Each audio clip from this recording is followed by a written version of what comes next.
28 novembre 1805, contre toute attente et au grand étonnement de ses maréchaux, Napoléon ordonne à Murat, Lannes et Soult de se retirer du plateau du Pratzen, position pourtant d'une importance tactique majeure. Ce retrait calculé, qui semble à première vue incompréhensible, est perçu par les forces ennemies comme un signe de faiblesse et un aveu de vulnérabilité. Le lendemain, 29 novembre, l'empereur, d'humeur sombre, reçoit le prince russe Dolgorouki. Il lui propose un armistice, mais les exigences formulées par les Russes se révèlent excessives et rendent toute négociation impossible. Face à cette impasse diplomatique, Napoléon tranche. Il provoquera la bataille sur le terrain qu'il a lui-même choisi, avant que les armées austro-russes ne parviennent à regrouper l'ensemble de leurs forces.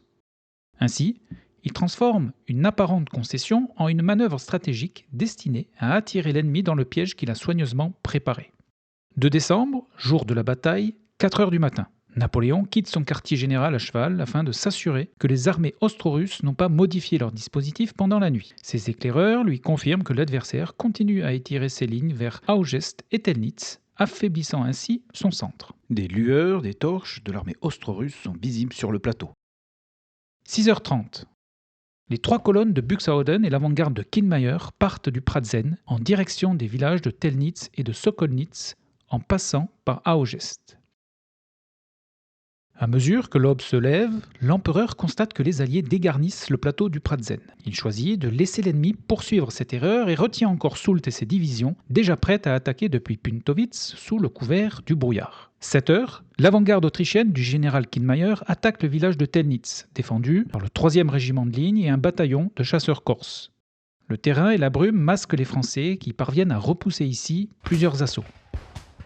Ce secteur est défendu par la division Legrand du 4e corps de Soult, avec plus précisément ses brigades Ferry sur Telnitz et les brigades Merle et Levasseur sur Sokolnitz. 1 heure plus tard, aux alentours de 8 heures, la première colonne russe de Doktourov arrive en renfort dans le secteur du village de Telnitz, engageant le combat.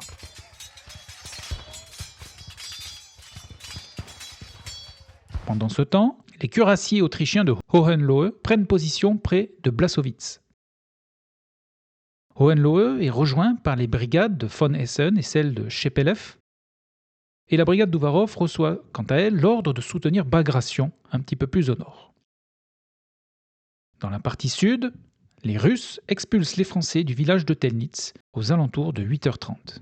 Un peu avant 9h, le maréchal Davout, qui vient de parcourir 115 km en 2 jours avec son 3e corps, à peine arrivé sur le champ de bataille qu'il reçoit l'ordre de reprendre Telnitz et Sokolnitz aux Russes.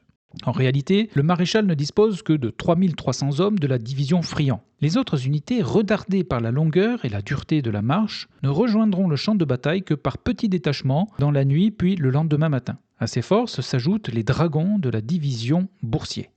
Le 3e corps entre donc en action afin de reprendre successivement les villages de Telnitz et de Sokolnitz que l'aile droite de Soult, chargée de leur défense, avait dû abandonner face à un ennemi très largement supérieur en nombre. Les combats se révèlent particulièrement acharnés tout au long de la journée, et Sokolnitz change plusieurs fois de main, sans que les Russes ne parviennent toutefois à rompre la ligne française malgré leur écrasante supériorité numérique. Davout manœuvre avec une grande habileté, organisant ses troupes en 3 échelons capables de se soutenir mutuellement. Cette disposition permet de lancer des contre-attaques incessantes avec des unités restées en réserve afin de reconquérir le terrain perdu. Les charges de dragons viennent colmater les brèches et empêchent toute exploitation par l'infanterie ennemie.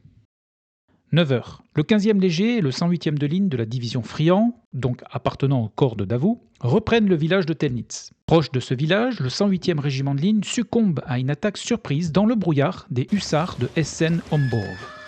Dans le même temps, les brigades Kister et Locher de la division Friant du corps de Davout, épuisées par leur récente marche, reçoivent l'ordre d'attaquer Sokolnitz où les Russes ont pris récemment l'avantage. Le 48e de ligne de la brigade Locher refoule les Russes de Sokolnitz. Langeron, qui est un officier français mais qui sert dans l'armée russe depuis 1790, contre-attaque avec des troupes fraîches et reprend Sokolnitz. La brigade Kister, qui avait été tenue en réserve pendant que la brigade Locher reprenait Sokolnitz, est lancée à son tour dans la bataille de Sokolnitz, où les combats redoublent en intensité. Au nord, maintenant, Bagration attaque le 5e corps de Lannes au Santon, qui est donc cette colline fortifiée, avec l'appui de la cavalerie de Liechtenstein.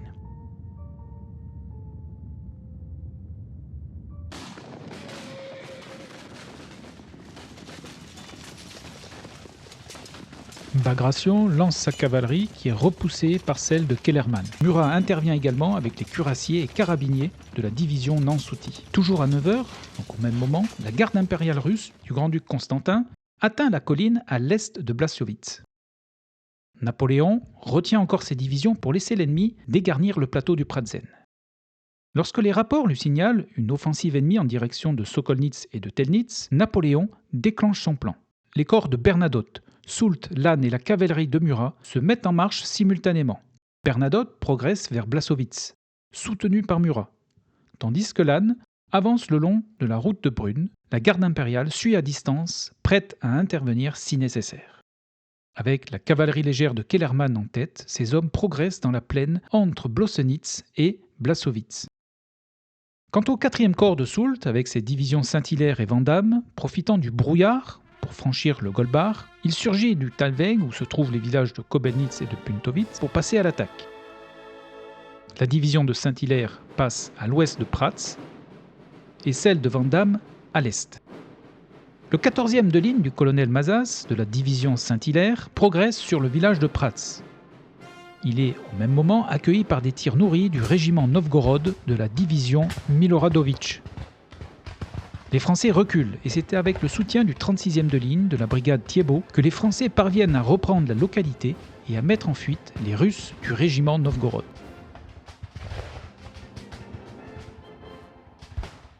Kolovrat, le général autrichien commandant la 4e colonne au centre du dispositif allié, décide de scinder en deux ses forces, l'une russe et l'autre autrichienne, tandis que les troupes russes se dirigent vers Staré Vinoradi, la colline des vieux vignobles, en latin, pour en assurer la défense. Quant aux Autrichiens, placés sous le commandement énergique du major-général Jurczyk, se maintiennent avec courage sur le plateau du Pratzen.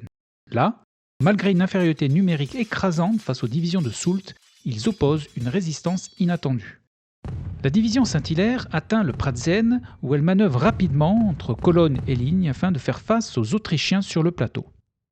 Ses capacités de manœuvre rapides et efficaces lui permettent de prendre position sur l'objectif. Les brigades Morand et Thiébaut de la division Saint-Hilaire aperçoivent des ennemis s'approcher de leur position, mais ne parviennent pas à distinguer s'il s'agit de Russes ou d'Autrichiens, car ces deux armées utilisent des uniformes gris. Après un moment, ils arrivent à les identifier comme Autrichiens. Les Français déploient 9 pièces d'artillerie et font feu sur les ennemis en approche. Les Autrichiens de ces unités, dont la valeur militaire était jugée inégale et peu prometteuse, surprennent par leur ténacité. Ils tiennent leur position jusqu'à ce que l'infanterie française, renforcée par des effectifs toujours plus nombreux, les submerge presque entièrement. La plupart tombent sur place, mais leur résistance acharnée perdure jusqu'à l'arrivée de renforts russes. Au cœur de cette lutte désespérée, le général autrichien Jurczyk se distingue par son courage personnel. Il tente de rallier ses hommes, exhortant chacun à ne pas céder. C'est alors qu'il est frappé et tombe dans son cheval. Grièvement blessé, il succombe 4 jours plus tard. Ainsi, disparaît le major-général impérial Franz Jurczyk, mortellement atteint lors de la bataille d'Austerlitz, symbole de la fidélité et du sacrifice de ses troupes. Et devant cette résistance, Saint-Hilaire pense à faire retraite, mais le colonel Pouzet du 10e léger le presse de continuer à avancer et à attaquer. L'empereur Alexandre, présent sur place, tente de rallier ses hommes, mais se retrouve sans réserve pour inverser la situation. Les forces alliées finissent par reculer vers Ostieradek, puis vers Vachon, abandonnant leur artillerie embourbée. À 10h, plus au nord, et devant la résistance rencontrée par le maréchal Lannes, Napoléon revoit ses plans et décide de concentrer ses forces sur le centre, donc sur le plateau du Pratzen. À 10h30, les cuirassés de Liechtenstein arrivent au sud de Blaszowitz, mais se retrouvent sous le feu nourri des Français qui les repoussent. 11h, Soult contrôle le plateau et y installe tous ses canons. La division Vandamme, quant à elle, affronte la division Miloradovitch à l'est du village de Prats, plus précisément au Staré Vinoradi, et ici, les Français sont en supériorité numérique à 2 contre 1. En effet, les 7000 hommes de Vandamme sont rejoints par la brigade Varé, forte de 3000 hommes, contre 5000 Russes. Sous la pression, les Russes sont battus et reculent. La division Miloradovitch est détruite dans les combats. Dans le même temps, plus au nord, Bagration lance une contre-attaque de diversion sur Bosenitz. Le 5e régiment de chasseurs de Fedor Gogel surprend un détachement français et le repousse vers le Santon. Les Russes, souhaitant profiter de ce succès sur Bosenitz, poursuivent leur avancée sur la colline du Santon, où les hommes du 17e léger les repoussent avec de lourdes pertes. C'est ici, sur ce promontoire fortifié, que l'aile gauche française va basculer. Face à ce mur de feu, l'élan russe se brise. Les Jägers du général Gogol sont contraints à une retraite précipitée vers le village de Bosenitz. Mais Napoléon ne veut pas simplement les repousser, il veut les briser. Alors une contre-attaque sur Bosenitz est lancée par le 17e léger qui sort de ses retranchements de la colline, soutenu par la cavalerie des généraux Millot et Treillard. Sous cette pression combinée, les rangs de Gogol s'effondrent. Cette attaque russe sur Bosenitz, qui est finalement repoussée, ne fait que freiner l'avant. À midi, Napoléon réorganise ses forces. Il retire Bernadotte des combats contre Bagration et installe son quartier général sur le plateau du Pratzen. À la droite des Français, Davout retient l'avancée alliée vers Telnitz et Sokolnitz. Lannes, de son côté, qui est donc plus au nord, attaque le village de Blasowitz avec les 13e légers et le 51e de ligne de la division Falga et parvient à déloger du village les Jägers russes qui s'y trouvaient. La discipline française tient le choc face au feu nourri des Russes. Cuirassé du général Dodpoul menace les flancs russes et finalement Murat et Lannes prennent l'avantage sur Bagration, qui parvient néanmoins à se retirer en ordre vers Velesovitz. Et dans la foulée, le village de Krou est capturé également. Napoléon, voyant le succès assuré sur le nord, dirige une partie de ses gardes et la réserve d'Oudinot vers la droite française pour soutenir Soult et achever l'aile gauche ennemie. À midi et demi, une des forces les plus puissantes de ce champ de bataille n'est pas encore rentrée en action. Il s'agit de la 7e colonne du grand-duc Constantine et la garde impériale russe, forte de 10 000 hommes. Une fois la division Miloradovitch éliminée, la garde impériale avance sur Vandamme.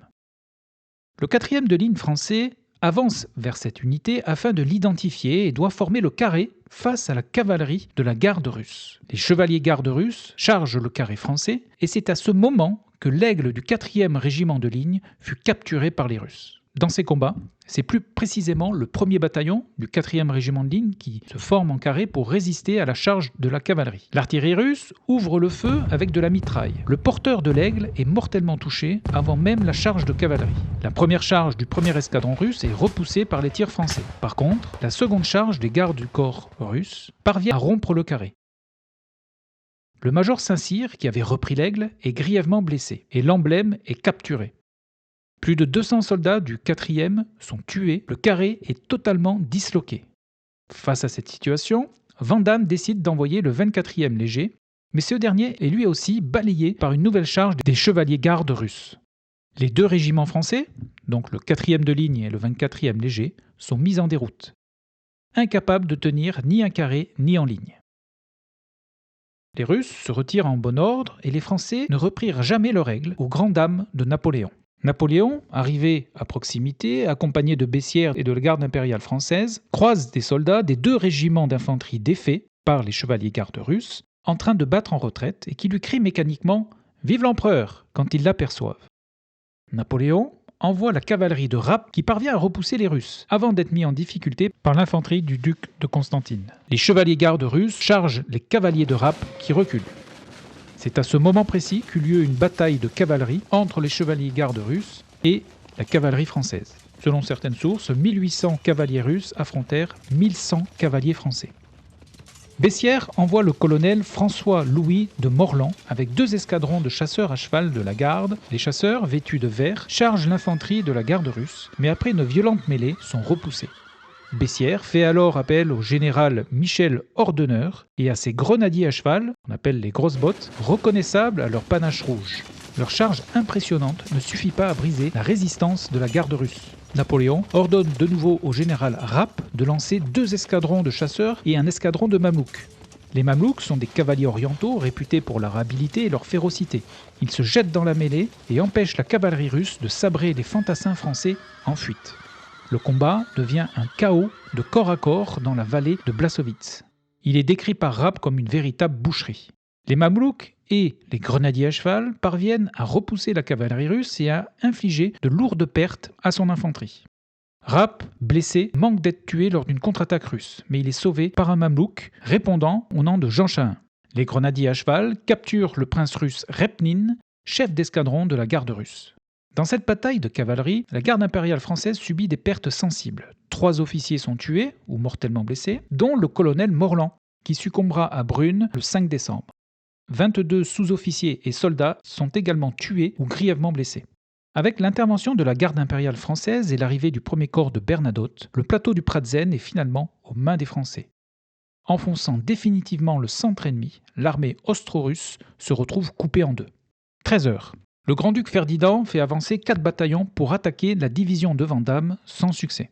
Sur l'aile gauche des coalisés, donc au sud du champ de bataille, qui représente la droite française, Buxhöwden, malgré sa supériorité numérique, échoue à coordonner ses colonnes. Il se heurte à Davout, qui, à peine arrivé sur le champ de bataille, et comme on l'a vu plus tôt, a déployé ses hommes devant Telnitz et a mené la division Friant jusqu'à Sokolnitz. Ce village changeant de main à plusieurs reprises dans les combats acharnés de la journée. Au même moment, Kutuzov réclame des renforts pour reprendre le Pratzen, mais Liechtenstein ne peut lui envoyer que quelques escadrons insuffisants pour changer le cours de la bataille. Les forces de Saint-Hilaire, de Vandamme, de Legrand, les dragons de Boyer et les grenadiers d'Oudinot sont envoyés au sud en direction de Sokolnitz et Augest. La division de Friant, épuisée par les combats, tient encore la partie nord du village de Sokolnitz et contre-attaque en même temps que les troupes françaises descendent du plateau sur ce même village, piégeant les troupes russes présentes dans ce secteur. Przebyshev, commandant la 3e colonne russe, tente de percer vers le nord, mais il est vite submergé et est fait prisonnier avec 4000 de ses hommes. Vers 14 heures, Sokolnitz est encerclé par Soult et Davout. Augest est attaqué par Vandamme et l'armée alliée commence à se disloquer. 14h30, le général Buxhöwden, isolé, ne reçoit plus d'ordre de Kutuzov ni du tsar. Ses colonnes sont coupées du reste de l'armée. Aux alentours de 15h, les Russes commencent à reculer vers les lacs et les marais gelés au sud. À 16h30, Napoléon arrive à la chapelle de Saint-Antoine de Padoue où il observe la fin de la bataille et la fameuse canonnade en direction des étangs gelés par 24 pièces de la garde impériale et du 4e corps. La glace cède, provoquant la noyade de plusieurs dizaines de soldats. Les combats cessent.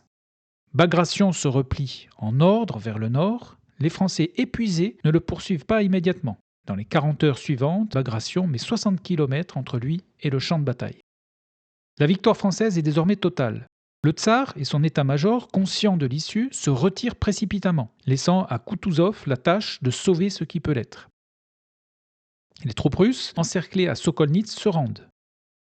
Et celles de Langeron ne parviennent qu'en partie à rejoindre Buxhöwden. Ce dernier, englué dans des combats inutiles autour de Telnitz, tente de se replier vers Augest, mais se retrouve piégé entre les lacs et les hauteurs. Une partie de ses colonnes s'effondre dans les eaux glacées, la glace cédant sous les tirs de l'artillerie française. Les survivants, harcelés par les Français, parviennent à se replier vers Satchan, puis Seitsch, abandonnant le reste de leur artillerie. L'armée austro-russe, défaite sur toute la ligne, n'a plus d'autre choix que de battre en retraite vers la Hongrie et la Russie, poursuivis par les troupes françaises. Et c'est sur ce point que se termine cette deuxième partie, et je vous donne rendez-vous la semaine prochaine pour le bilan et les conséquences.